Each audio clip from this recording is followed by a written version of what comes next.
I'm Chanil from Malaysian Pharmacists Society, Young Pharmacists Chapter. Thank you for tuning in to the first episode of the new podcast series organized by our Professional Development Department. So the topic of the day is advancing your career, how to develop skills and expertise. Are you one of the young pharmacists out there who are looking for ways to further improve yourself, but not sure of where to start? If yes, you have made the right choice for listening to this podcast because we are honored to have Mr. Teo with us today to share his career journey in acquiring new skills and strengthening his expertise as a pharmacist. So let us welcome Mr. Teo Yun. Hi everyone, thanks Chanyu for the very kind introduction, and I'm certainly proud and happy to be part of this podcast today. No worries. So thank you Mr. Teo for being with us today to share your experience. For our audience who may not know who you are yet, do you mind introducing yourself to them? Yeah, I'm actually part of the YPC family before this, sitting in the professional development department as an assistant director. I was also but I'm currently moving on to a different portfolio under Malaysian Pharmacists Society. So I'm currently the assistant honorary secretary of the society as well. And also I'm currently a government clinical pharmacist working in a hospital in Kedah. I see. So do you mind sharing more regarding to your career pathway? Actually, I started my career way back in 2010, where I was graduated with my B Pharm in from UKM. So I did 1 year of PRP in one of the major hospitals in Kedah, which is a state hospital, so we call it. Then we finished PRP training. Then I was being appointed to Klinik Kesihatan. So whereby I started my years as an ambulatory care pharmacist over there. So it was one of the important milestones in my life for being 6 years of my career life for the next 6 years in the ambulatory care, because it's a totally different setting from the hospital. So we are learning things from in a different perspective, so we can see different things differently. So it is also a very important milestone there, whereby I learned out a lot of skills there, involved in a lot of projects. So from there on, then I moved on to pursue my master's in clinical pharmacy back in my alma mater in UKM for 1 year. Then ever since then, I went back to the hospital setting until today. So I'm currently 4 years in my current hospital. Yeah, I'm going to step into my 5th year very soon from now. My current learning, which is I deal a lot of critical care patients. Yeah, so that pretty sums up my journey. Alright, so without further ado, maybe we can move on to the first section of the podcast today, which is our mentorship. Just a question for you, Mr. Teo. Have you ever become a mentee before? Yes.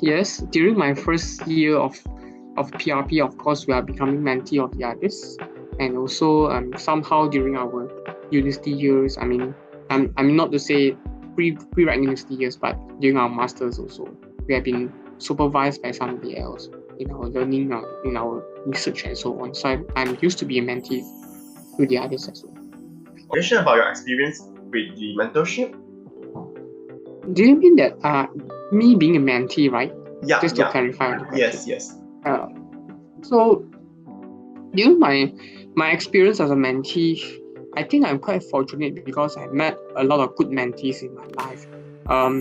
My first ever mentee, which I met, is actually during my community pharmacy attachment in year 2. Yeah, that was the very first exposure of me being a mentee to a community pharmacist who is currently our chairperson of the Malaysian Pharmacists Society in Kedah Police area. So she was the first person I met who actually taught me a lot of things on how to be a proper community pharmacist. So I had a very good education session with her, although it's a very short 2 weeks attachment, or we call it attachment, but it's more to a learning session with her, whereby I sit beside her, observing how she serves a patient, and then keeps very good touch of learning, education, and so on. So she's the one to actually share with me a lot of knowledge on not only clinical knowledge as ambulatory care, on the ambulatory care, but also taught me a lot of the attitude to be a pharmacist. So that was my very first mentor-mentee relationship. But after that, when I was graduated, I had another chance of spending another 2 weeks in Guardian as a student attachment trainee as well. So this is also another experience for me to join and to learn from a very good renowned chain retail pharmacist whose exposure was also very wide than Penang. So she taught me a lot of how to manage different minor ailments and how to deal with customers of different needs as well. Because I was practicing that 2 weeks, I was actually attached to Guardian in Gurney Plaza in Penang. So you know that Gurney Plaza is a very busy shopping mall. Even back in those days, 12 years ago, it's a very busy shopping mall. You can see a lot of international tourists from Indonesia, Singapore coming to Penang.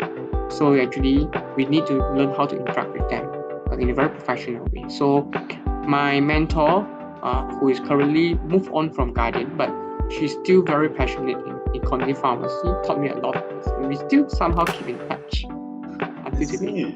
So those were the two very memorable mentor-mentee relationships. But of course, when I move on to my career pathway in Ministry of Health, then all my preceptors are actually my great mentors as well. So there was once I was always remember that how the mentor can actually influence your thought process in the future. So you know when we are first posted to different departments, especially in clinical departments, I've always remembered this one sentence from a great senior pharmacist in that hospital, saying that actually you don't really need to be in a ward pharmacy to become a clinical pharmacist. When you are a clinical pharmacist, it means that you have the clinical skills in your mind to solve any problem. So be it when you're dispensing in front of the counter, you're screening prescription in inpatient pharmacies, or even you are sitting in logistic pharmacy, as long as you have that clinical knowledge in your mind, you're actually doing something different. Yeah, he actually gave me a great shock for listening to that, because we always label ward pharmacists, clinical pharmacists equal to ward pharmacists. So other than that, they are not really a clinical pharmacist. But they say, as long as you're using clinical skills, such as when you're giving counseling, education to your patients, you're implementing prescriptions, all these require clinical skills somehow. So you can't really see that you're not a clinical pharmacist. That gives me a very proper or very accurate projection on what it takes to be a clinical pharmacist, which is beyond the ward settings.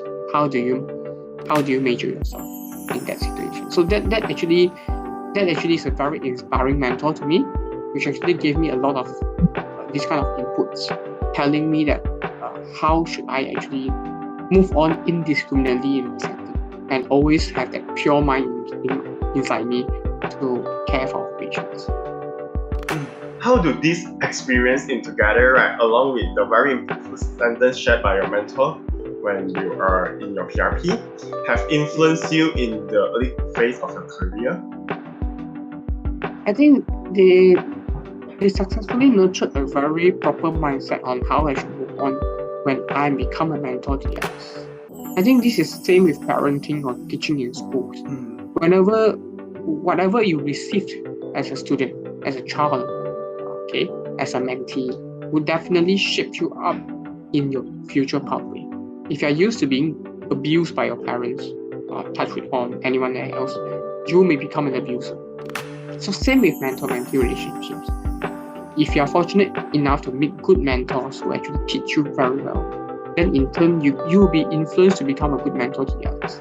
So this is considered a cycle which actually always grow in between, and also maybe grow bigger. If there's a good cycle, it's okay.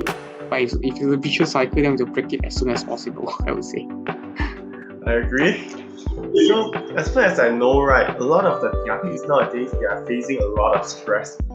And also, right, some of them may also have dilemmas like they may not know which career pathway they should go in the future. So do you think mentorship are able to help with all these kind of problems that all these young pharmacists may be facing? Definitely, it will be helping to shape them up better. So I've seen some young pharmacists, or maybe my own PRPs, who actually, when they're able to meet good teachers, their outcomes are somehow different. Of course, it will be different because the aspiration is there. So I would say that definitely is very important, but it comes with a condition whereby the PRP themselves, they need to know how do they position themselves in this relationship. That means when you come to learn, are you come with a glass full of water or you come with an empty glass to fill up the water? So this is a concept, or call it conceptualization. If you are here to fill up the water, then you make sure your glass is all is empty so that you can fill more. If you're coming with prejudice, you're coming in with some presumptions, assumptions, your glass is half full, you won't be able to fill much more. Alright. So meaning someone have to learn with an open mind, right? Yes. Always be open mind, non-judgmental. Same for the mentor. You have to teach with a non-judgmental mind. Try to understand. I think we seek to understand is very important as a mentor as well as a mentee. Okay. So for certain mentees, right, they are kind of shy in nature and sometimes they may be too embarrassed or maybe too introvert to actually approach the mentors. So do you have any advice for mentees with this kind of personalities? If you try to look deeper inside you, if you are very introvert and you try to look deeper inside you, you will actually find the real voice inside you saying why is it. So somehow it also related to your own self-ego where you don't really realize about that much. Yeah, people don't talk or people feel that they are introvert, but at the same time, without them realizing, they have this call of very deep inside them is a self-ego. They don't want to open up themselves to others, or they are afraid of changes, or they are afraid of bad experience. So these fears would actually blocking you from moving forward. But when you're able to put down the thinkings, because my religion in Buddhism we always call put down everything. So when I'm facing that situation per se, that helps me a lot. That means you have nothing to lose. Things will change. So you have nothing to lose. You just try to step up. When you're in fear, you have to put down. You have to make your mind stop over there. And you move and you see how it goes. Because things will actually you gain new insights when you move. But when you're not moving, you don't even have a chance to gain some insights within you. You can take baby steps to approach to be more extrovert. People join Toastmasters to speak up for public speaking. Somehow a lot of people I see they've been trained in Toastmasters to speak better. Just go ahead if you want to, if you have time. Just try yourself. And then when you try to approach people or you feel you're really shy, never mind. There must be a way for you to channel yourself better. Maybe you're good in writing. Try to write down your points and you try to speak, or maybe just send an email message telling them that I'm a bit shy, but I feel more comfortable writing here to you. Do you mind that if I came and talk to you about this? So list down your problems and worries. So with that paper sent or that message being sent to the mentor, and then when you meet, your mentor knows your problem beforehand. Then when it opens up the chatter, then you find yourself easy to approach. So these are some of the advice I would take, or I will give or share with my mentees, or somebody out there. When you feel too shy, you try to write, because when you're writing, I believe that those people who feel they are shy to talk, they are very good in writing. They might be very good in writing, it's just that they cannot spell it out. But when you write, you feel more comfortable, just let the flow out. So that's a very great piece of advice. Like, if let's say they can't speak out, right, then they can always choose to use some other methods to express themselves. Yes, why not? Yeah. So you have also mentioned that you have been mentoring some new pharmacists, like PRPs, right? So my question for you is, why did you want to become a mentor? What motivates you to become one? To be very honest, I was being assigned. Okay. My mentorship, my roles as a mentor only really started when I was in my current hospital setting, when I finished my master's, because when I was in clinical setting, we don't really have much chance to to get exposed to the mentees, except for diploma pharmacy students, which we don't really have the chance to teach them. But when it comes to this hospital setting, where I was appointed in a position to take care of the pharmacy resource information center. So the PRPs will need to come to me. So I have a few 2 to 3 batches of pharmacists which was under my care before. So, but if you really want to ask me like what makes me feel I want to become a mentor, I would say that nurturing the young ones since early, giving them the correct way to go, or giving them the guidance on how to make that correct way happen is very important. Because we have learned a lot of bad apple stories, in that they are met with very poorly performed mentors, very bad mentors, usually give them shiverings at night. That means they don't really help them that much, and then they suffer throughout detachment. That kind of situation actually would be leaving a very bad trace on your career. You don't even able to learn because you are shaking yourself. So if you're able to meet a good mentor, and if the mentor can actually give you some very good advice since the beginning, so it improves your chance of survival, and you even get yourselves better throughout the training and so on. So I feel that, and also when we keep talking that, why these days the young generations are very poorer than those days, calculative, hard to work and so on. If you really want to correct that situation, then be a good mentor to change the situation. That what makes me feel that I should be in that situation, or in that portfolio to work out. I feel like your mentees are very fortunate to have you as their mentor. But I learn from them. I'm not really a perfect mentor.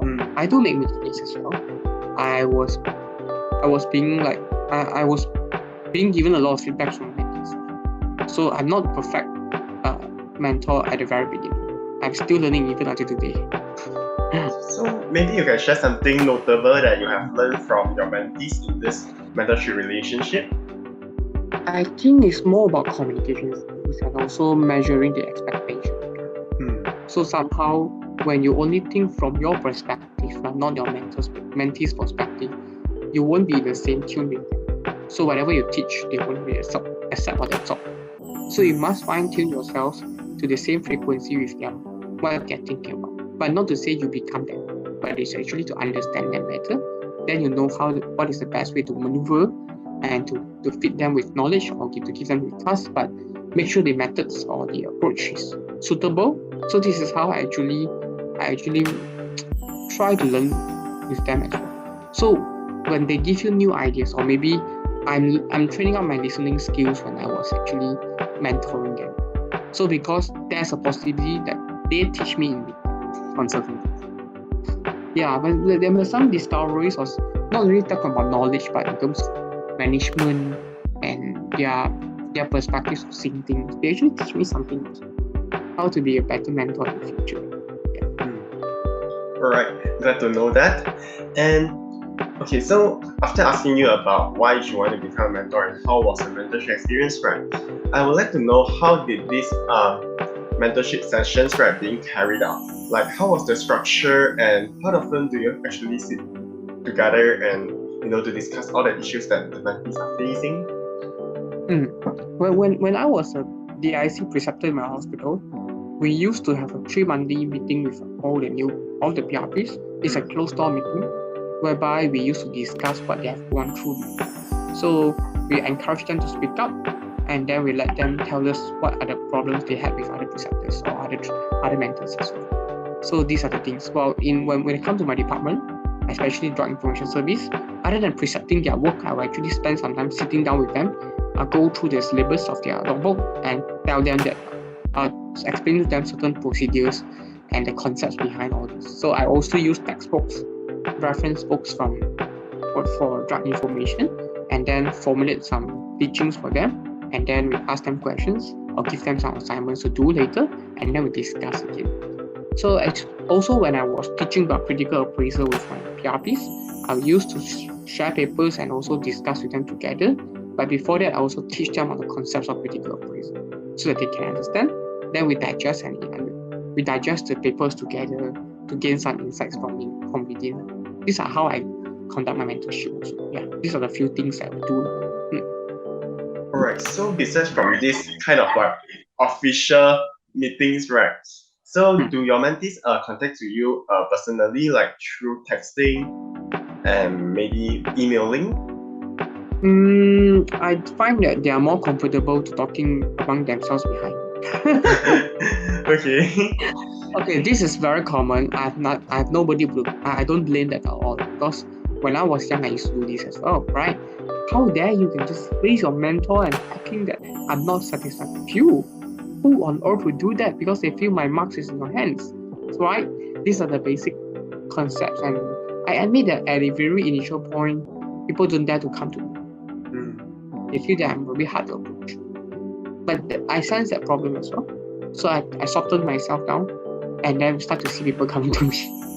Maybe asking some very basic questions, but I don't scream at them. I just, never mind, let's see how we can settle. Bring together with work rounds and chat with them on how to solve certain issues and so on. Okay. So you mentioned that actually initially you were actually assigned the mentor role, right, instead of like being volunteering or things like that. So for people that are not in the hospital field, right, so they may not have an assigned mentor. So how should these people, right, look for a mentor who can actually guide them to where they want to be, or maybe help them to discover the direction that they should be heading to? You mean if those are not in hospitals, right? Yeah. No, or maybe those that are in pharmacy, in hospital already, but they are interested in looking for any external mentorship guidance as well. So how should these people look for mentor who are suitable for them? Come to MPS and YPC. This is a medium, seriously, because when they are looking through their workplace and somehow it would be a bit awkward. But you're coming to MPS or YPC per se, where everyone is a different stage for us, right? A different role and stage for us to work on. Then it's easier for you to get what you want. Yeah, I'd always say that because I got a lot of many inspiring pharmacists which are known not through any MOH channel. Alright. So that's a very interesting advice. Okay. So thank you so much for your sharing regarding to the mentorship. So we should move on to the next session, which is trainings and certification. Training and certification, right? I know Mr. Teo has been actively picking up new skills through trainings. So what are some of the additional certifications that you have gotten? To be honest, I don't really have many certifications, but those I remember throughout my career will be one of it is actually MTech respiratory training, where I was being sent by my state health department to a major specialist hospital, which is training center, to train for 2 weeks. So over there, I used to plug cases, and because I was appointed to work on respiratory MTech, so that is where I actually came from. And then I went for that training in 2 weeks, and then I get my cert as a certified MTech provider for respiratory in asthma and COPD. After that, but at the same time, actually, I was actually fulfilled my online CSSP exams. I will pass through the online CSSP exam, and I had a very short TOT in government to become a smoking cessation provider. So I'm actually also a CSSP pharmacist, to be more accurate. And then the next one I'll get the third certification that really belongs to me is actually GCP. So I got it in 2016. Yeah. So those are the 3 certifications. If you're excluding my master's degree, these are the 3 certifications that I'm holding. But the 4th certification coming on is actually my critical care pharmacotherapy. So I'm currently in the 2nd phase of my attachment for critical care pharmacy.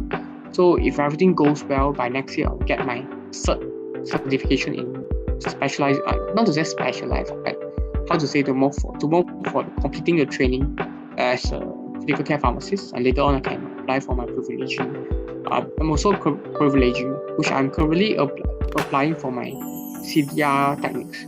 So because I'm also helping to reconstitute the chemotherapy drugs in my hospital, so I went for the privileging as well. Yeah. Alright. Do these certifications have helped with your career so far? If you're able to say help for my career, like let's say you're having a CSSP training provider, a CSP provider. So actually, you get a chance and privilege to work with clients on smoking cessation workshops, clinics, and then you're able to get engaged in more things with your prescribers as well, because they know that you have that certification in hand. Then also, if you already have asthma and COPD pharmacotherapy certification like those MTech ones, no, of course you can continue your MTech anywhere you want. That means when I moved to this hospital, a few years after I got this certification, because of me being trained before, so they put me back into my new current hospital's MTech services. And also, when you have GCP in hand, right, it is very, very valuable, so, because the sponsors may come and approach you to help conduct some studies because you have a GCP, and with that, you're also able to go for the trials. If they can design trials and work on it because you have the GCP. Yeah, those are the things I can really think of like currently. I see. For certain certifications that you already have, right, it can always be carried on even when you move on to the new hospitals, right? So, Yes. right. So when you are being trained to get these certifications, right, do you find it difficult to manage it? Meaning, do you find it okay? Not really. Maybe I'm quite fortunate to really get good mentors throughout my trainings. So not really that hard. In fact, they are very insightful and teach me a lot, especially like my critical care pharmacotherapy. That 2 weeks is actually a lot of learning. I have a lot of cultural shock, to be very honest. So it's something that's totally manageable besides from your normal job, right? Yeah. Even though we have to prepare for exam, it just take from you maybe a few weeks or night time for you to revise the things. That's all. Yeah. Alright. So for those who have just graduated from pharm school, right? Is there any particular certification or any particular training that you actually recommend them that would be very helpful for them in the future? I would think that actually if they are able to get CSSP training as early as possible, it would be very helpful.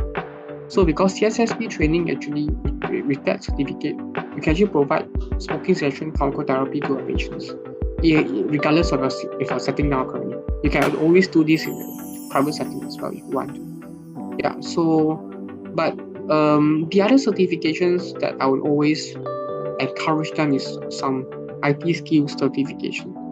Like if let's say you want to learn about programming, you can learn this since early, and then you can go for those design things, creative design certifications, where you can actually have some chance to work on posters and so on.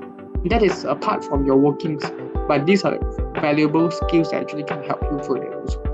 Then certifications in terms of GCP, it requires a certain amount of knowledge in conducting research before you can really come to that stage. So I don't really recommend too early in starting out GCP, but you can always learn from your papers and trials and how do they conduct from that. Then yeah.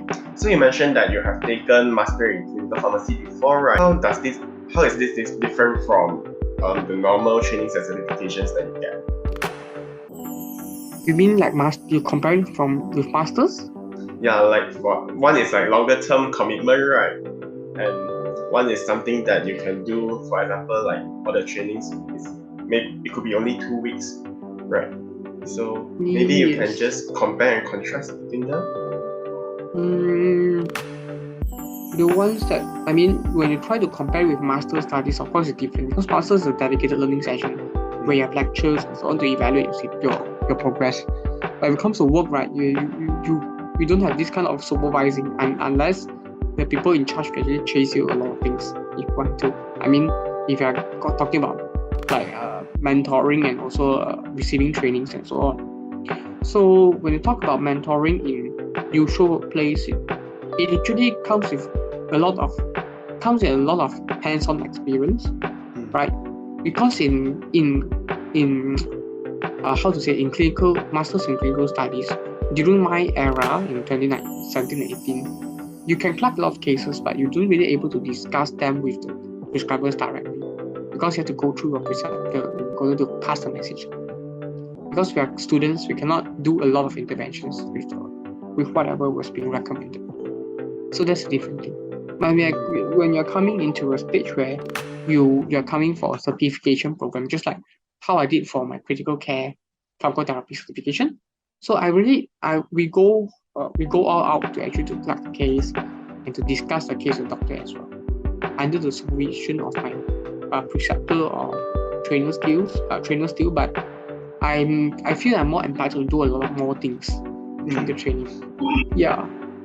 Understand?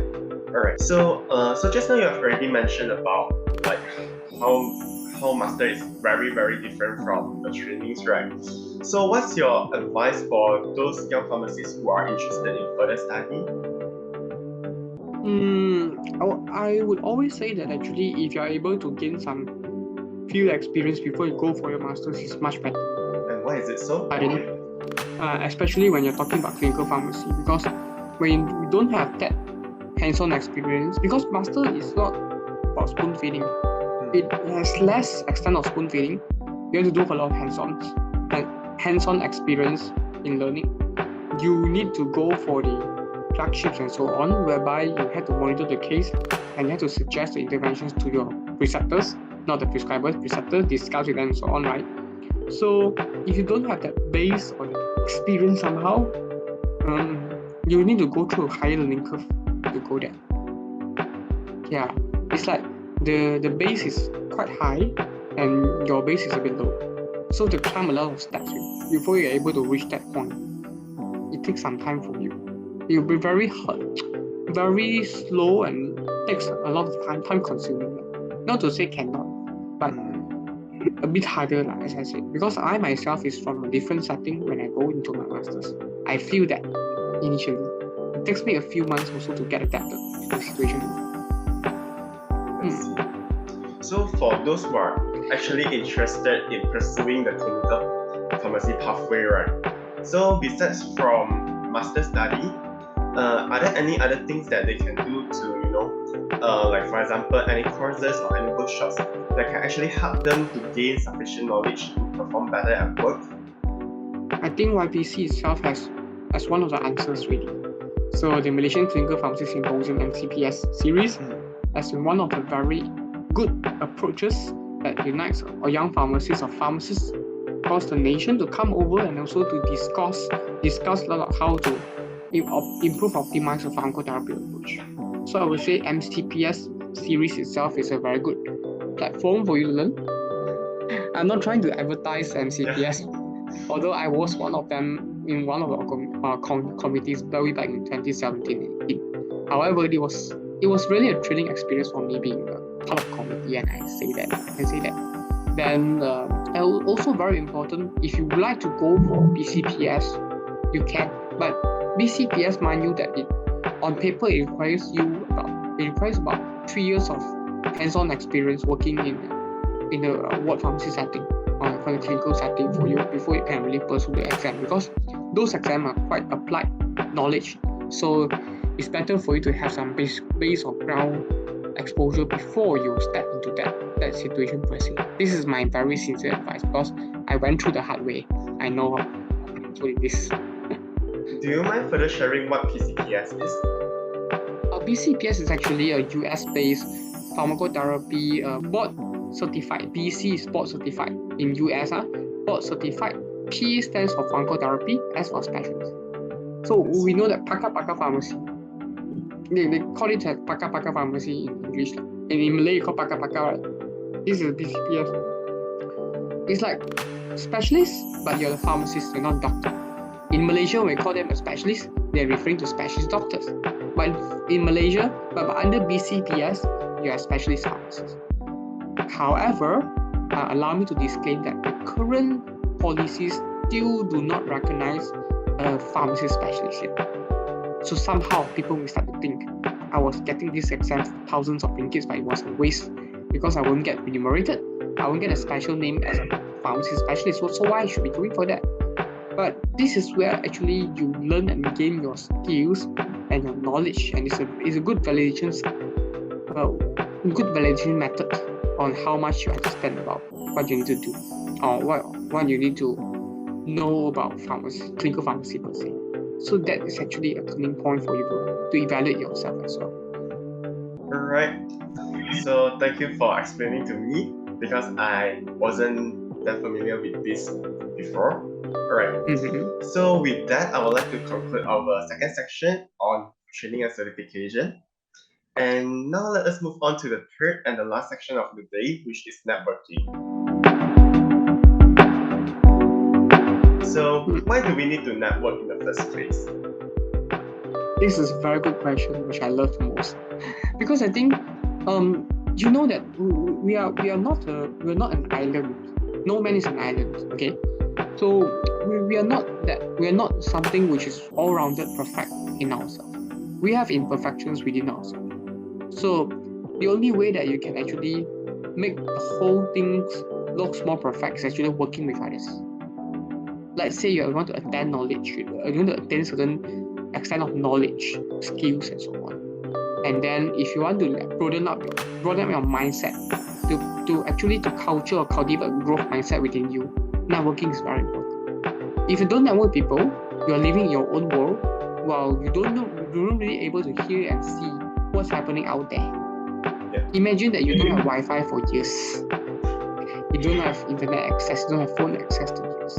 You're like a caveman in today's era. Maybe you can buy a newspaper to read through, but a lot more things that actually papers didn't tell, right? So in this 5G era, I would say we're going to have 5G very soon, right?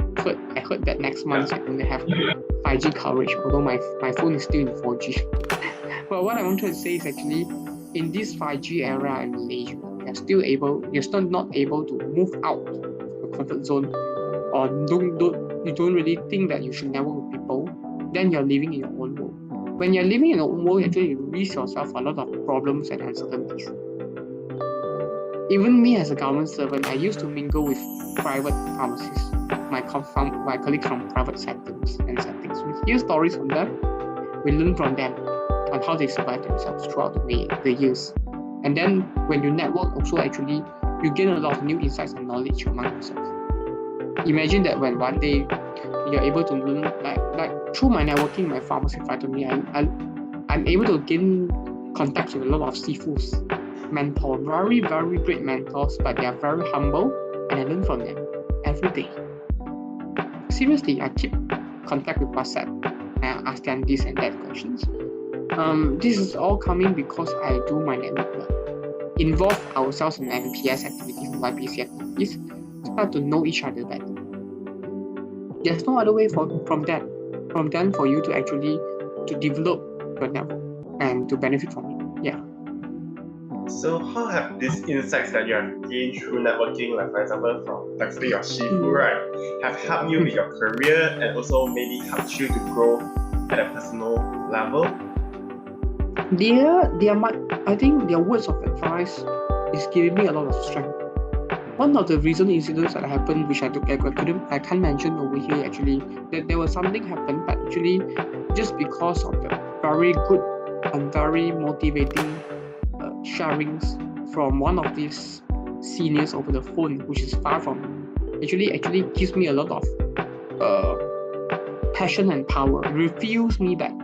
Fuel means it refuel your passion a lot.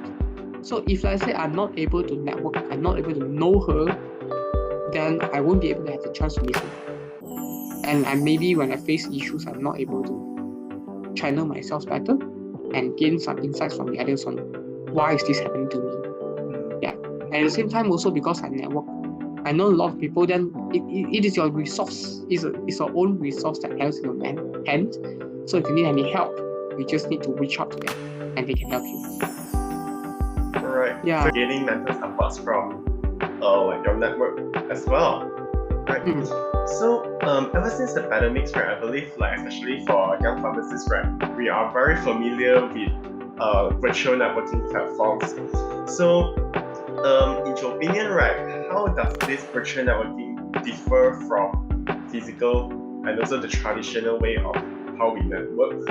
It's like when you have a online dating versus physical dating. When you hold a girl's hands, it's a different thing, right? When you hug her, you feel the warmth in your body. It's something that virtual networking or virtual dating cannot achieve. So when you're going for physical engagements, events and engagements, you're actually allowing yourself to judge a person or to monitor his or her expressions and reactions and communications better. As compared to what we are doing currently, we are half of our bodies out from the screen. You never know what happened to me, whether I'm wearing trousers or I'm just wearing underwear. Nobody knows, right? I mean, just kidding. Of course, I'm wearing proper attire today. What I mean is actually virtual networking couldn't help you with a very holistic pathway in a very holistic approach in looking at things. Unless both of you know each other physically, then it should be fine. Of course, there are some advantages over the past 2 years when we are sincere enough, even though it's virtual networking sessions, we gain a lot of insights and we are able to listen from them, because it's not about texting per se. When we talk about virtual networking, we have Zoom calls. Then your face expression, your facial expression, your smile, your anger, everything is being shown on the screen, right? On the screen. Unless these people don't like to open their screens, they just switch off. That's a different story. But like me and you now speaking in front, you can feel my expression. You can feel my way of talking. So I would say that yes, somehow physical networking actually allows you to do a lot more better. But virtual networking, when they're used properly, they can also help to achieve some effect on that, but not to the extent of having a real physical networking where you can really feel the warmth of the people in front of you. So which one do you actually prefer in between these two different ways? I don't have a specific preference over physical or versus virtual, but I do feel the warmth of physical interactions after 2 years of pandemic. So depends on the situation. If let's say there's a need for us to only go online, then I'll just go online, because if the emotional needs was being fulfilled even via online, then I'll be happy. Understand? So actually, right, personally speaking, I have met with a lot of people before, but a lot of the time, right, it's actually like I get to meet them once, and then I rarely get a chance to actually get in touch with them anymore in the future. So I'm curious, right? So once you have established a connection with someone, how do we actually maintain the connection with them? It's about saying hi. It's like saying hi, constantly reaching out to them, even though you don't have something to ask, right, or something to request from them, something help to get from them. You can just say hi. How are you doing? Are you getting better now? Just get some topic to talk, this and that. How was everything for you? How do you feel better today? Have you taken a breakfast? I mean, looks very simple, but sometimes it helps. Thanks a lot for your help the other day. I think we still miss the days virtually. Perhaps it's a good time for us to come up for now. Maybe a physical tea session. You can always use this kind of expression to relate yourself in the communication part. I see. Also, another problem that I faced before, right, is how do I actually approach someone, right? Especially, usually when we want to approach someone, it's because we are perhaps going to ask them to do us a favor. But how do we make this approach without sounding like we are wanting to take advantage on them? It depends on how to say how urgent you feel when you're talking to the others. So if you know that you are requesting for something, but in order not to let them feel very pressured, then you have to know how to script yourself well. So it's not much to our communication skills. Like if let's say I wanted to request for something for a speaker which I don't know before, because I used to organize events, scientific events where I would have to invite speakers. And I don't know this speaker really previously, but I need to talk to him or her. So I would say, I will always text him first. I always text and WhatsApp telling them that, hi, good evening, I'm Teo. I represent myself from which organization while I'm talking to you, right? So for your information, actually, we are currently having an event, let's say MCPS 6.0, talking about vinyl pharmacy. And I would like to invite you to come on board to share some interesting knowledge to you. Or maybe before that, you must have some sweeteners inside that we get to know that we have our renowned speakers who are always have a lot of sharing being done properly. I think a lot of our pharmacists also ask about you. So this time we think that it's good time for us to invite you on board to give some talk about perhaps 40 minutes plus Q&A. If you don't mind, then try to gauge his response. They say, oh, no mind, it's okay. But how should we move on? Say perhaps you can give me your contact or email, then we should proceed from there. So bring the conversation over there, and we have email threads to track their situations, or maybe you can just WhatsApp them those things that you want to know from them. And then maybe it's a good for time for us to have Google Meet or Zoom call or WhatsApp call for us to harmonize things before the actual event. As long as you explain yourself in a very courteous manner, in a very proper manner, you won't really get that kind of awkward situation or get kind of anger from it. Yeah. Right. So that's actually very helpful, especially for me personally, okay? Right. So with that, I would like to conclude the third section. Alright. Thank you. And with that, right, it marks the end of our podcast today. So I hope you all, as in like the audience, enjoy today's podcast as much as I do, because I think that it's really insightful and I really learned a lot from Mr. Teo. So thank you once again for enlightening us your experiences and also your sharing. And before we end, right, I would like to ask Mr. Teo, do you have any messages that you would like to share with our audience? That our audience might be young pharmacists. Some of them are contract pharmacists, per se. I would like to share a few tips about how do you bring yourself as a pharmacist, our attitude per se. We always find that current pharmacists, they are very, they are very goal-oriented person. Yeah, I would. This is a better word to use rather than saying that people always chase their KPIs or things. They're working on their goals very tightly. I understand that pressure that you want to be confirmed the government, you want to excel in your things. Me too as well. But sometimes there are things that we should not measure by goals, but the process. I'm trying to say that actually, it's not bad. It's not bad to be goal orientated, but if you're moving too much, you're moving too much on that. I mean, you show yourself too much to be goal oriented, and then it won't be beneficial in the long run.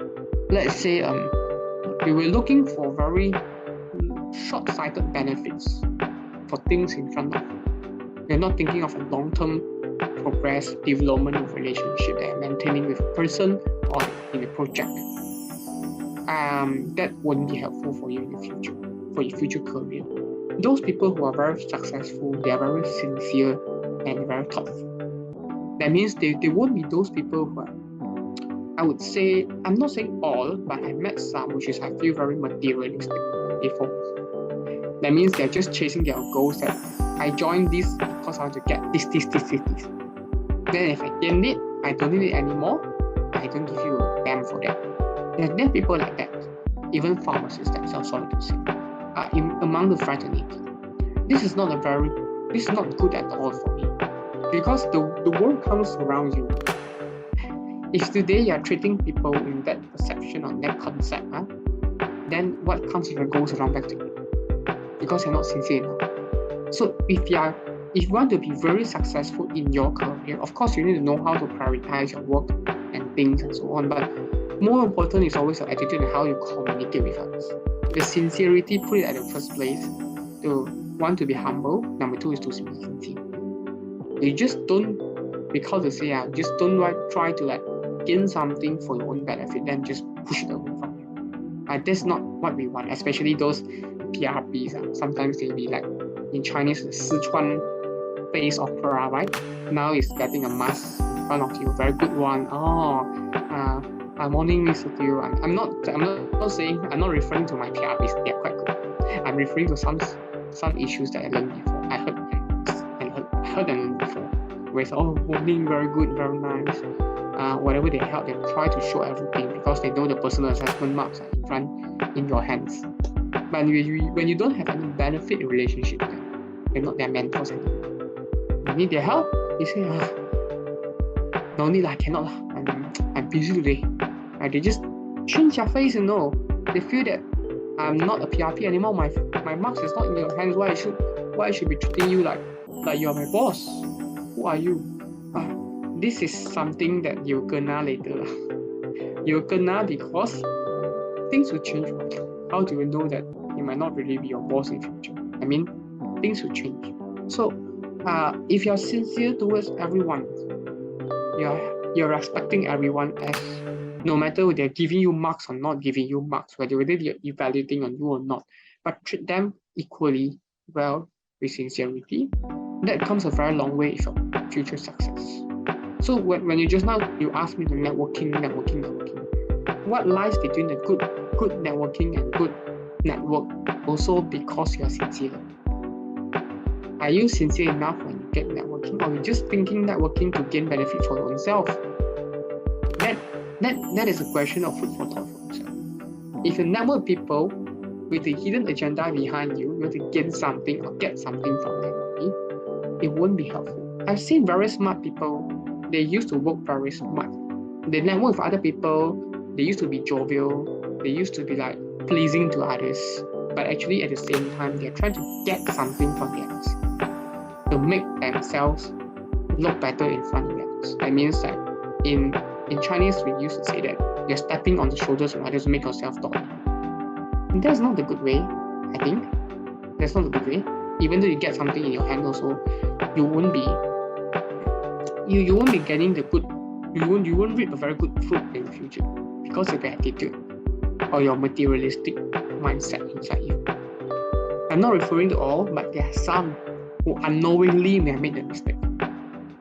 Unknowingly, they don't know that this happened, but other people see them in such a way. So, for those who are listening to the podcast today, I would always give a piece of my mind and advice. Be more long-sighted.